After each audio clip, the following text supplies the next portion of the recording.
Chers frères et sœurs, nous sommes toujours sous l'ombrage du hadith du prophète sallallahu alayhi wa sallam, dans lequel il a parlé des 7 catégories des croyants qui vont mériter l'ombre de Dieu le jour où il n'y aura d'ombre que la sienne. Il a parlé d'abord du gouverneur juste, ensuite il a parlé d'un jeune qui a grandi dans l'adoration de Dieu, ensuite il a parlé d'un homme dont le cœur est accroché à la mosquée. Et ensuite, la 4e catégorie, il a parlé de 2 hommes bien 2 femmes, qui se sont aimés en Dieu. Ils se sont réunis pour Dieu et ils se sont écartés pour Dieu. Que signifie l'amour? L'amour, bien entendu, c'est un sentiment, c'est un penchant sentimental qu'on peut avoir vis-à-vis de quelqu'un. Regardez ici, Allah Azza wa Jal va mettre sous son ombrage ces personnes-là. Parce que, pas par rapport à une œuvre bien particulière. Ils ont prié ou là ils ont jeûné. Non, il a parlé d'une œuvre bien spécifique qui a un rapport avec le cœur. Il a parlé d'un sentiment. Le simple fait d'avoir ce sentiment-là leur fera mériter la sécurité de Allah Azza wa Jal le jour où il n'y aura d'ombre que la sienne. C'est quoi ce sentiment-là? C'est que tu aimes quelqu'un et il t'aime en Dieu. Que signifie aimer en Dieu? Parce que nous aimons nos amis. Vous avez des proches, vous avez des collègues. Et l'amour, bien entendu, il change d'une catégorie à une autre. L'amour de Dieu n'est pas pareil que l'amour du prophète, n'est pas pareil que l'amour des parents, n'est pas pareil que l'amour des frères et sœurs, n'est pas pareil que l'amour de l'ami. L'amour de l'ami, du proche, c'est un amour qui est bien particulier. Et on doit toujours voir dans notre entourage ceux avec qui nous avons des liens d'amitié et de se poser cette question. Pourquoi j'aime cette personne-là? Est-ce que je l'aime pour Dieu ou je l'aime pour autre chose que Dieu? Aimer quelqu'un pour Dieu, ça veut dire je l'aime. Pourquoi? Parce que nous partageons tous les deux la même croyance. Je l'aime en Dieu parce que nous partageons la même pratique religieuse.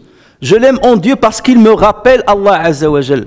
Parce qu'il est une aide précieuse pour moi afin que j'observe une rectitude dans mon adoration, dans ma proximité d'Allah Tabaraka wa Ta'ala. Je l'aime en Dieu parce qu'il me conseille pour que je reste et que je demeure un bon musulman. Je l'aime en Dieu parce qu'il m'empêche de tomber dans l'égarement ou dans la perversité. C'est cela ce qu'on appelle un amour pour Dieu. En contrepartie, on trouve un autre type d'amour et c'est ce qui est le plus général entre les personnes. J'aime cette personne parce qu'il a beaucoup d'argent. Et le fait d'être avec elle, donc ça me fait profiter un petit peu. J'aime cette personne parce qu'elle est célèbre. Et lorsque je suis à côté de lui, je profite de sa célébrité. Donc je profite d'une manière matérielle. Comme je peux profiter de cette personne-là d'une manière non matérielle, d'une manière morale. J'ai un sentiment d'infériorité, je ne m'aime pas, je n'ai pas confiance en moi. Et j'ai besoin d'aimer cette catégorie de personnes pour que les gens pensent que je fais partie de cette catégorie. Cette personne est très riche. Alors je serai à côté d'elle et que tout le monde me voit avec elle, ils vont avoir l'illusion que je fais partie des catégories des riches. Vous voyez souvent quelqu'un qui roule dans une voiture très très chère, décapotable, avec seulement 2 places. Vous voyez le propriétaire qui est en train de conduire et toujours à côté de lui quelqu'un qui s'assoit comme si c'était le roi ou l'empereur du monde.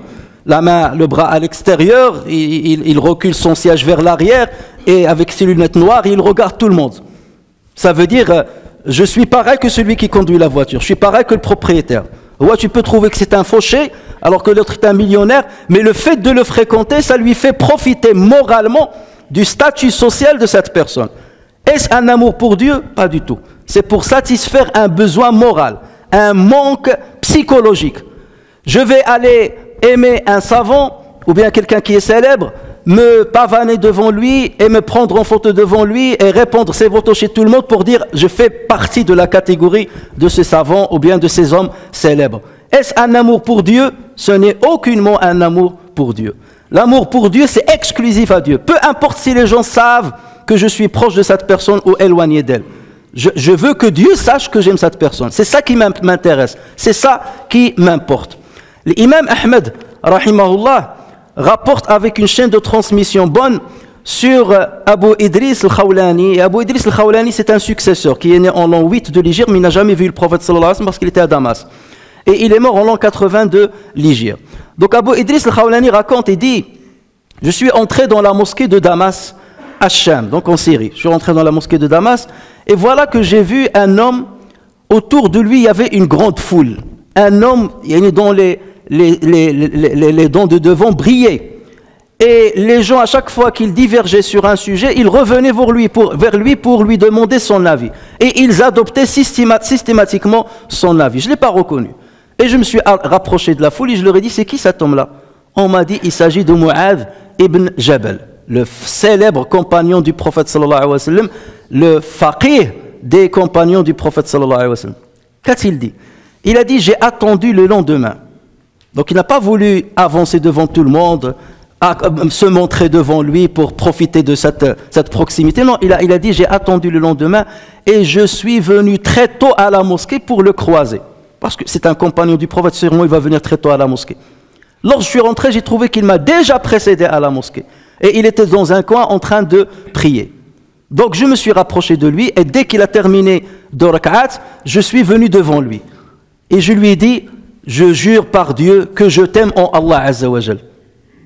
Et Mu'adh de lui dire: je te conjure par Dieu, est-ce vrai ce que tu dis? Et il a dit: je le jure. Ensuite il m'a dit: tu jures que tu m'aimes pour Dieu? Et je lui ai dit: oui, je jure que je t'aime pour Dieu et exclusivement pour Dieu. Nous sommes tous deux là, personne ne nous voit. Et c'est là où Mu'adh ibn Jabal radiyallahu anhu a dit: Abshir, apprends une bonne nouvelle. Le prophète sallallahu alayhi wa sallam nous a dit que Allah tabaraka wa ta'ala dit: mon amour est acquis de droit. Mon amour est acquis de droit à ceux qui s'aiment en moi, qui se réunissent pour moi, qui se rendent visite pour moi et qui s'entraident pour moi. Mon amour est de droit, il est acquis de droit à ces personnes-là, qui s'aiment en moi, qui s'assoient en moi, qui se rendent visite en moi et qui s'entraident en moi. Donc dans ce hadith-là, le prophète sallallahu alayhi wa sallam raconte ce que Dieu dit, et Allah Azza wa Jal, dans ce hadith, quelque part, il est en train de nous parler des manifestations, des signes d'un vrai amour en Allah Azza wa Jal. Donc le premier signe, c'est qu'il a dit: ceux qui se réunissent pour moi. Ils se rassemblent, ils s'assoient ensemble dans des assises pour Allah Azza wa Jal, pas pour autre chose. C'est quoi comme exemple? Comme l'exemple d'appeler quelqu'un, de lui dire: écoute, on se voit Inch'Allah à la prière de l'Isha à la mosquée. On va prier et on se rencontre pour parler de choses ou d'autres. Il y a un dars dans la mosquée, une l'exégèse du Coran, ou bien le commentaire du hadith du prophète sallallahu alayhi wa sallam, ou bien un peu de le fiqh. On se retrouve là-bas à la mosquée pour s'asseoir, pour apprendre. On se rencontre pour apprendre mutuellement le Coran. J'ai appris quelques versets, je vais venir te les réciter, tu me récites les versets là. Donc leur rencontre, c'est une rencontre, c'est une assise. Ils établissent une assise exclusivement pour Allah Azza wa Jal. Ça, c'est un signe de l'amour en Allah tabaraka wa ta'ala. Est-ce que ça a un rapport avec les assises que nous avons aujourd'hui majoritairement? Aujourd'hui, lorsque tu appelles quelqu'un, ton copain: salam alaikum mon pote, hey gros, ça t'intéresse qu'on se voit ensemble? Il y a la finale de la Ligue des Champions, je ne sais quoi. On se voit à 20h. L'Aïcha ou le Maghreb, c'est 20h30, il n'y a pas de problème. On va prier là-bas chez moi, ou là chez toi, ou là dans le café, ou là on retardera la prière plus tard. Et il s'assoit pour passer des bons moments, 2 heures ou 3 heures, plus ou moins. Et c'est pour Dieu? Non, c'est pour voir un match de foot. C'est pas interdit, bien entendu, mais on ne peut pas dire que c'est un amour pour Dieu. Ce qui t'a rassemblé avec cette personne, ce que tu as aimé en cette personne, ce sont des assises qui te font rappeler Allah Azza wa Jal. Ou bien tu l'appelles pour lui dire: on va se retrouver dans la chicha intel. On va boire un coup et on va regarder les passants, les femmes et ainsi de suite, comme vous savez ce qui se passe entre les jeunes. Ou on va aller voir un film et ainsi de suite. Ce ne sont pas cela dont on parle. Lorsqu'on parle des assises pour Dieu, c'est des assises qui sont sous la couronne de quelque chose qui vous rapproche d'Allah Azza wa Jal, qui vous fait rappeler Allah tabaraka wa ta'ala. C'est ceux-là qui méritent l'amour d'Allah Azza wa Jal. Et si Allah Azza wa Jal aime cette catégorie de personnes, croyez-vous qu'il va les châtier le jour du jugement? Croyez-vous qu'il va les juger difficilement sur les péchés qu'ils ont commis, s'il les aime? Si Allah Azza wa Jal aime quelqu'un, il ne peut que l'enrober de sa miséricorde tant qu'il a cru en lui et tant qu'il a œuvré dans le bon sens. Donc, chers frères, comme on a dit le hadith du prophète sallallahu alayhi wa sallam, on a vu que Allah tabaraka wa ta'ala a donné quelques signes de l'amour en Dieu. Il a dit ceux qui se visitent en moi et ceux qui s'assoient pour moi et ceux qui se rendent visite pour moi. L'imam Muslim rapporte dans un hadith que le prophète sallallahu alayhi wa sallam a parlé d'un homme qui est allé rendre visite à son frère. Il est parti d'une cité vers une autre. Et pendant son chemin, Allah Azza wa Jal a ordonné à un ange de se transformer en un être humain et de l'attendre en cours de route, dans la route.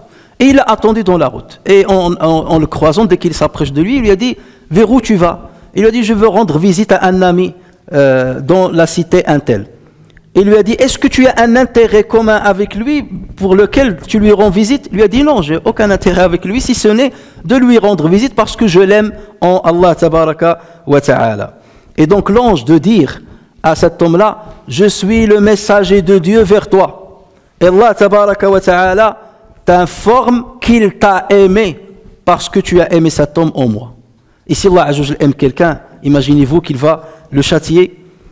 Le prophète sallallahu alayhi wa sallam dans un autre hadith rapporté par Al-Bukhari sur Abu Hurairah radiyallahu anhu a dit, celui qui rend visite à un malade ou celui qui rend visite à son frère, un ange l'appelle. Tu as été bon et ta marche a été bonne et tu as préparé une assise dans le paradis. Et dans une autre version qui a été rapportée par Abu Ya'la, sauf que cette fois-ci c'est sur Anas ibn Malik, un ange l'appelle du ciel. Tu as été bon et le paradis qu'Allah Azza wa Jal t'a préparé est bon.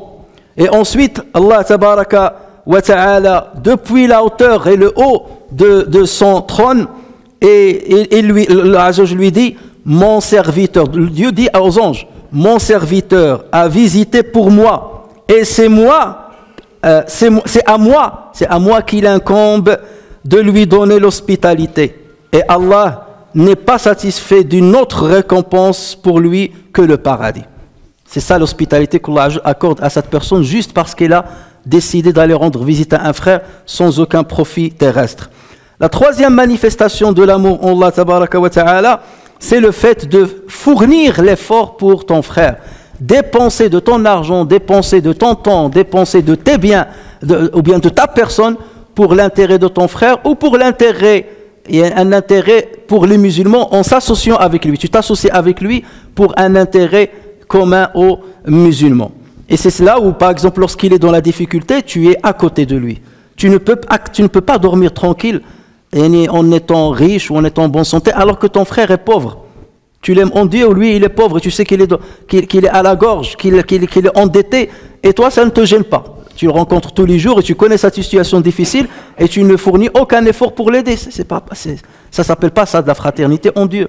Et on a déjà parlé de ce qu'Allah Azza wa Jal a dit à propos de l'Ansar, qui malgré la disette dans laquelle ils étaient, ils ont accueilli le Muhajirin. Imaginez, des centaines et des centaines de Muhajirin qui sont venus à Médine. Ils les ont accueillis, bras ouverts, et ils ont partagé avec eux leurs biens matériels. Ils n'ont pas dit qu'ils sont venus pour nous acculer dans notre vie matérielle. Non, ils ont partagé avec eux alors qu'ils étaient dans la difficulté. C'est ça l'amour en Allah Azza wa Jal. C'est pour ça qu'Allah Azza wa Jal a donné cette grande valeur à Al-Ansar. De même que le musulman, il oriente son frère vers ce qui est le meilleur pour lui. Salman al-Farisi radiyallahu anhu, un compagnon du prophète sallallahu alayhi wa sallam, a rendu visite à son frère Abu Darda. Le prophète sallallahu alayhi wa sallam avait établi un pacte de fraternité entre eux lorsqu'il y avait Al-Hijra. Et Salman est venu le voir chez lui et Abu Darda était absent. Donc il a trouvé sa femme. Mais il l'a vu dans un état second. Il a vu que sa femme était attristée. Et il lui a dit, qu'est-ce que tu as? Pourquoi tu es triste? Qu'est-ce qui se passe? Et il lui a dit, ton frère Abu Darda, ton frère en islam, ton ami intime, ton frère Abu Darda, il n'accomplit pas son devoir terrestre envers nous. Il n'accomplit pas son devoir de mari envers nous. Donc Salman al-Farisi a compris. Il lui a dit, c'est bon, je vais m'en occuper. Et voilà que Abu Darda est arrivé chez lui. Donc il a fait entrer Salman à l'intérieur, il lui a préparé à manger, il lui a posé la nourriture devant lui, il a dit mange. Et Salman al-Farisi lui a dit, mange avec toi, mais avec moi. Il lui a dit, non, je jeûne, fils Abdillah aujourd'hui, un jeûne surérogatoire. Et il lui a dit, je jure par Dieu que je ne mangerai pas tant que tu ne manges pas. Rentre en jeûne pour manger avec moi. Il a compris, Salman al-Farisi, que Abu Darda, il jeûne énormément de fois, et il passe la nuit à prier. Donc son devoir, même conjugal avec sa femme, il est lointain de sa femme. Donc il a dit, je te conjure par Dieu de manger avec moi. Et Abu Darda a fini par manger. Et il lui a dit, je vais passer la nuit avec toi. Je vais dormir chez toi et à côté de toi. Donc ils étaient dans une chambre tous les deux. Et Abu Darda s'est réveillé très tôt. Enfin, dès qu'ils sont endormis un petit moment, il s'est réveillé pour accomplir la prière surérogatoire de la nuit.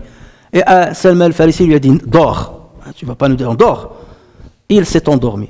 Ensuite, un moment après, il s'est relevé. Il a voulu prier. Et Salman lui a dit, dors. Une troisième fois, ça s'est répété. Il lui a dit, dors. Et ce n'est que lorsqu'ils sont arrivés au dernier tiers de la nuit que Salman a réveillé Abu Darda et lui dit, maintenant on va accomplir la prière entre nous, ensemble. Et ils ont accompli la prière. Et à l'issue de cette prière, il lui a dit, sache mon frère Abu Darda, sache que tu as des devoirs envers Dieu, que tu as des devoirs envers ton épouse et ta famille, et que tu as un devoir vis-à-vis de toi-même. Accorde à chacun la part qui lui revient de leurs droits. Parce que là, ne te penche pas vers un côté et que tu ne sois pas à la hauteur de tes devoirs envers les autres. Regardez le bon conseil. Et Abu Darda est allé voir le prophète sallallahu alayhi wa sallam comme s'ils n'étaient pas convaincus de la parole de Salman. Et il lui a dit, voilà ce que m'a dit Salman. Et le prophète sallallahu alayhi wa sallam de lui répondre, de s'exclamer, Sadaqa Salman. Salman a raison. Nous aujourd'hui, lorsque tu as un problème et tu en parles à ton ami, que tu sois un homme ou une femme, l'ami, il va aller de ton côté. Tu as un problème avec ton épouse, ouais, mon épouse, j'ai ceci, j'ai cela avec elle. Au lieu que l'autre lui fasse entendre raison, au lieu qu'il joue un rôle de médiateur entre les deux, non, il va aller dans son sens. Mais pourquoi il te joue le bras de fer? Pour qui il se prend? Tu n'as qu'à lui faire ceci, tu n'as qu'à lui faire cela. Et combien de couples et combien de familles se sont déchirés à cause d'un mauvais conseil d'un ami ou d'une amie. Et parfois ce sont des amis qui sont jaloux du couple ou jaloux de cette famille-là. Et ils font tout pour la détruire. Et combien de personnes est tombé dans le piège d'un mauvais conseil donné par un faux ami ou une fausse amie. Il faut faire très, très, très attention, chers frères et sœurs. Avoir le hikmah et bien choisi et trier à la volée ceux que tu fréquentes si tu veux réussir dans l'ici-bas et dans le dos-de-là. Chers frères et sœurs, l'intérêt que peut avoir un frère de la part de son frère qu'il aime Allah Azza wa Jal ne se limite pas à l'ici-bas. Il transcende l'ici-bas vers l'au-delà. Dans un hadith rapporté par Ibn Majah et Ahmed sur Abu Sa'id al-Khudri, radiyallahu anhu, ce dernier dit que le prophète sallallahu alayhi wa sallam a dit, lorsque les croyants vont être préservés de l'enfer, ils ne rentreront pas en enfer, qui seront à l'abri dans le paradis, ils vont regarder autour d'eux, ils ne vont pas trouver certains de ceux qu'ils aimaient, des frères qu'ils aimaient. Et ils vont venir à Allah Azza wa Jal, ils vont dire, Seigneur, nos frères qu'on aimait Allah Azza wa Jal, ils priaient avec nous, ils jeûnaient avec nous, ils accomplissaient le pèlerinage avec nous, et ils sont dans l'enfer, tu les as fait entrer dans l'enfer. Fais-les sortir de l'enfer, par l'amour qu'on portait à eux envers toi. Et Allah Azza wa Jal dit aux anges, faites sortir leurs amis qui étaient croyants de l'enfer. Parce qu'ils n'avaient pas assez de hasanat pour mériter le paradis d'emblée. Et donc ils vont sortir énormément de personnes. Ils vont les voir, ils vont être contents de leur présence. Ensuite, ils vont dire, Ya Allah, il y en a d'autres qu'ils n'avaient peut-être pas assez œuvré, mais ils ne sont pas sortis encore. Allah Azza wa Jal dit aux anges, revenez et sortez parmi leurs frères ceux qui avaient ne serait-ce que le poids d'un demi-dinar de foi. Ça veut dire qu'ils n'ont pas d'œuvre, mais ils avaient la foi en islam, mais légère. Et ils vont les faire sortir. Et ensuite, ils vont dire, mais il y en a encore d'autres. Et Allah Azza wa Jal va leur dire, faites sortir ceux qui n'avaient ne serait-ce que le poids d'un khardal, d'un grain de moutarde, et ainsi de suite. Tout cela, chers frères et sœurs, c'est pour dire que sur terre, tu auras besoin de ton frère, et dans l'au-delà, tu as besoin de ton frère. Donc, à chacun de nous de choisir le frère qui va lui servir le jour du jugement, qui peut être son intercesseur le jour du jugement. Et regarde ceux que tu fréquentes et dis-toi, de par ce que tu connais d'eux, est-ce qu'ils sont aptes à être des intercesseurs pour toi le jour du jugement ou pas du tout. Si c'est le cas, tant mieux, continue avec eux. Si ce n'est pas le cas, essaie de prendre ta distance et va choisir les frères qui sont enrobés par la piété en Dieu, qui craignent Dieu, qui sont dans la pratique religieuse, parce que ce sont ceux-là dont tu auras besoin le jour où tu seras seul à être jugé devant Allah tabaraka wa ta'ala.